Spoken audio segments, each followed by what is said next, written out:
Welcome to Retirement Ramblings. I'm Scott, and today is day 220 on my countdown to retirement. It's also Memorial Day 2025. So today I researched waterproof gear for my upcoming trip to Norway and Iceland, where weather can change quickly and it can be really rainy and windy. And so in Norway, daytime temperatures often reach the low 70s Fahrenheit, but then nighttime temperatures dip into the 50s, which for me is perfect weather. But in Iceland, August is the last summer month where the temperature stays on average around 50.5 degrees Fahrenheit. And while it's the warmest month, it's also pretty rainy. So they get 23 days of rain in the month of August, and temperatures at night drop into the 30s. So, you need to be prepared with the appropriate clothes. So I joined a Facebook group on Iceland that my sister had recommended. She had gone there earlier in the year and found that this particular group was super helpful in planning for her trip. So I went out there. I read through a bunch of the posts. They had a lot of really great tips, and then I also used Grok 3, the AI assistant from XAI, which is one of my preferred assistants along with Perplexity. And so, I use that plus the tips to put together kind of a shopping list of things that I need to have on hand when I go on the trip in August. And so, given that today was Memorial Day, a lot of the outdoor stores were having a sale on their goods that ended today. So, after putting together the list, most of which the products were sold at REI. So my wife and I ran over to REI so that we could, see and touch and try on the products to see whether we actually liked them or not, whether they were true to fit based on the descriptions online, etc. And I can tell you, they were not. So, they were saying that I should wear a medium. When I actually went to put the stuff on, there was no freaking way that a medium was going to fit me. So I needed to get like an extra large. But that charts online weren't saying that. And likewise, the sizing for my wife was wrong. So anyway, we tried on a bunch of the different clothes. We figured out what the right sizing was. I ended up buying the waterproof hiking boots at REI. They were running a sale, 25% off on the boots. So we ended up getting the Merrell Moab 3 mid waterproof hiking boots. Tried them on. They were really comfortable. Walked around. At REI, they also have fake rocks and stuff that you can walk over to simulate, what it would be like climbing, on a hike up a mountain. So we did that, made sure that everything was good. We got good stability. So took care of that. And then I looked at the other, while I was there, brought up my phone, looked at the other online sites for the goods. REI wasn't running a special on several of the items that we needed. So we ended up leaving there. And I ended up buying the remaining components online.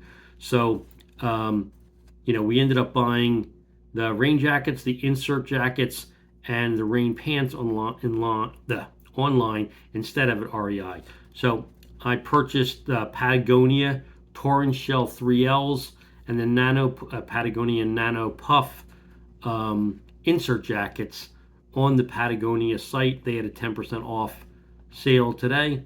And then at Marmot, I ended up buying the Pressip Eco Pants, which are basically waterproof or rain pants to go, under the jackets, so that pretty much you're going to be waterproof from head to toe. So whether it rains or not, you kind of stay dry and warm, in both Norway and Iceland. And I was able to get 30% off on the rain pants.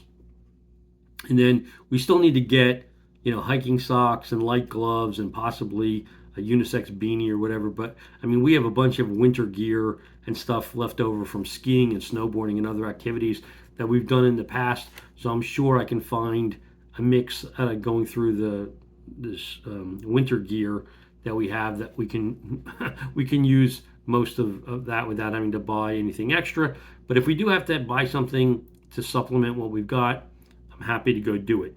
That being said, even leveraging all the sales that we did today, I still ended up spending over $1,200 on the jackets plus the pants plus the boots. So, I mean, if this wasn't a bucket list trip for us, I would have been hard pressed to spend that kind of money um, on clothing to go on the trip. But since it is, and I know we'll be able to use it, on other trips that we go on, whether we go back to Alaska or we go to other cold weather places, we'll be able to take advantage of the gear we bought today. So then, since REI is kind of adjacent to a Chili's in the area where we went over there because one of my friends raves about this particular Chili's. Well, anyway, it was the worst service I've ever gotten in my life. Um, we sat there for almost 40 minutes waiting for the server to do anything. She was clearly overwhelmed. She was throwing stuff across the room, yelling at other servers. She was definitely not acting professional for what she does. And I get that people can get bent out of shape for a lot of things, but the manager should have relieved this particular server and had someone else cover her stations. That being said, at the end of the meal, she came over to us and I, basically asked her for just a refill of my soda and the check because I had been sitting there waiting for the check for like 15 or 20 minutes and I hadn't seen her. So she came by and said, "Oh no, your bill's taken care of." And I was like, "How? How's my bill taken care of?" Anyway, what I come to find out, there were two young ladies that were sitting diagonal to us uh, across the aisle in a booth, and one of the young ladies there decided, for whatever reason, to pick up the tab for our lunch. So she told us that she paid for it. We thanked her for doing it. I told her it wasn't necessary, but it was appreciated. And she told me that she was a server at a taco mac that's in the city that I live. Um, and for whatever reason, she said she could afford it and she just wanted to. And so I was like, okay, well, I, greatly appreciate that. And I'll pay it forward to someone else. Cause again, something I wasn't really expecting. But it was a nice gesture on her part. It was a nice surprise for Memorial Day. Anyway, then for dinner, I ended up cooking the porterhouse and the corn that we had planned to have yesterday for dinner, but we were still so full from the meal we had at lunch that we decided just to skip dinner. So I never made it yesterday. So that became our dinner for tonight.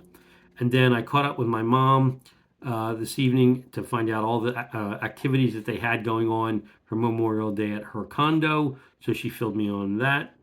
And I hope that you had a pleasant Memorial Day and you spent at least a portion of the day, thinking about the men and women, that have paid the ultimate price to give us the freedoms that we enjoy, here in America. And with that, I guess that's my update for the day. If you have any questions or any comments, please leave them in the comment section down below or drop me an email at myretirementramblings@gmail.com.